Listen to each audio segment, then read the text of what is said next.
müzakiri. Ne olursa, belki yemeşmekten körüğün olub da, belki uşaqlar incitib səni. Körüd ana, Allah sizin kızı körüd ana. Ay, ben sana ne dedim senin vahmın başı? Deyirəm, belki pazarda olanda xətrinə dəyən olubdu. Xoş vaxtlı, körüd ana, bəsdir ana ta. Fatma kim demiş gelinle mən? Ha, sitat getirme. Getirme sitat o cücüğüne düşmer bana. Bana düşmer. Yarım yandı Allah'ım. O senin o cücüğün la böyle. Ne diş?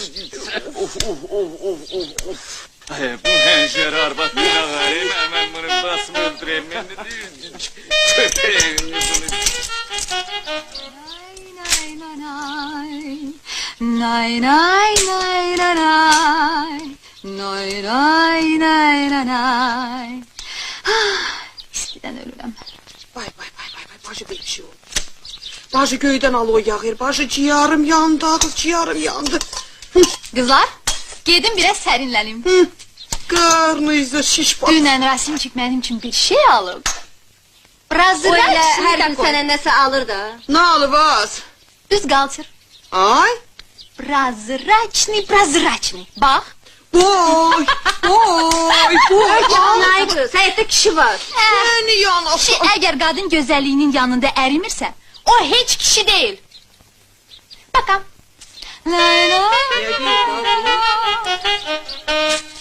Sarı Bey dayı, Hadi kızım. qəzetlərinizi aldım ha. Çok sağ ol kızım. Allah seni böyle çok görmez. Eşik bir nerede oynuyor? Burnunda kulağıyla tulum ile bil. Ciao kakao. Привет, Алик. Ha? Şuş mu? Aleyküm de. Голик.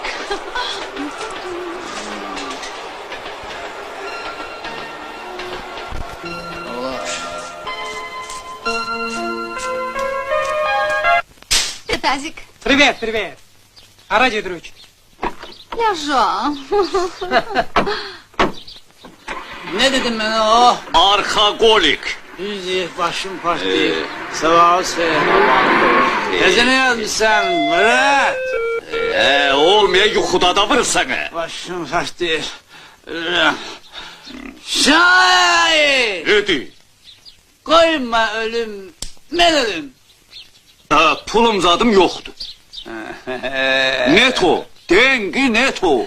Mene kıymırsan, gidiyorum dışarı içine bırak.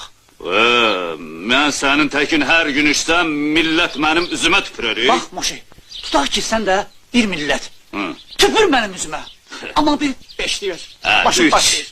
5. Ya 3. Başı 5. 3 besildi.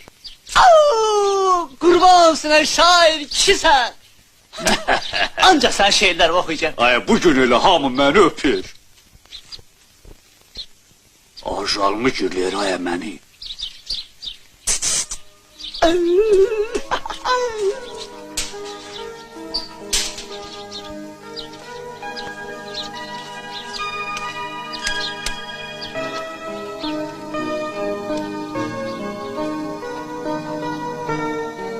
Ne daz? Ne olur? Sen ne mi? Ona bakın ne ter burnunu sallayıp oturup Maif Kasım kimi. Sen canlı ol. Söyle mi acıklanıpsan?